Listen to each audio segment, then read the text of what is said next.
তো ৰ'ব গাইছ, মানে এতিয়া বাজিছে 5:30 আৰু মই এতিয়া ধুম মানে গাওঁ। তো মানে মই সদায় এইটো টাইমত গাওঁ ধুওঁ। আৰু মই কিয় ধুওঁ জানেনে? এইটো টাইমত গাওঁ আপোনালোকে জানেনে? আৰু মই এইটো টাইমত কিয় গাওঁ ধুব লগা হয় কাৰণ এটাই, মই এইটো টাইমত সদায় চাকি বন্তি দিওঁ। আৰু মই 2 দিনমানৰ পৰা চাকি বন্তি দিবই পৰা নাছিলোঁ। কাৰণটো হ'ল এটাই, সময় পোৱা নাছিলোঁ। এনেকৈ গা চা ধুই আহিলোঁ। তো আহি উঠি মই 100 টকাখন ল'লোঁ আৰু মই মানে 100 টকাখন লৈ কিনে দোকানত যাম এতিয়া। আৰু যোৱা কাৰণটো হ'ল তেল আৰু ধূপ নাই। আৰু মানে দোকানত লগ পালোঁ এতিয়া হেমাংশুক, আৰু সি কৈ আছে কিয় ভিডিঅ' বনোৱা নাই? কৈ দিলোঁ মই ডিউটি যাই আছোঁ কেইদিন, আৰু মই সিক ক'লোঁ কালি বনাম বুলি। আৰু এনেকৈ কৈ থাকিলে নহ'ব। মই তেল চেল লৈ এতিয়া আহিলোঁ। আহি উঠি থাপনাত গ'লোঁ। মই এনেকৈ আহি পালোঁ।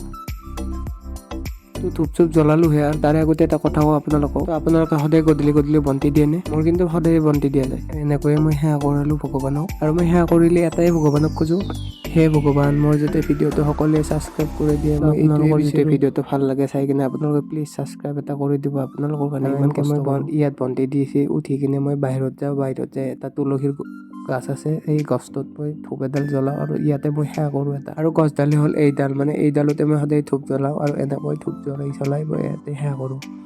তো এনেকৈ বাহিৰত তুলসীৰ গাছ থাকিলে কিবা এটা বহুত ভাল লাগে দেই। ভিডিঅ'টো শেষ।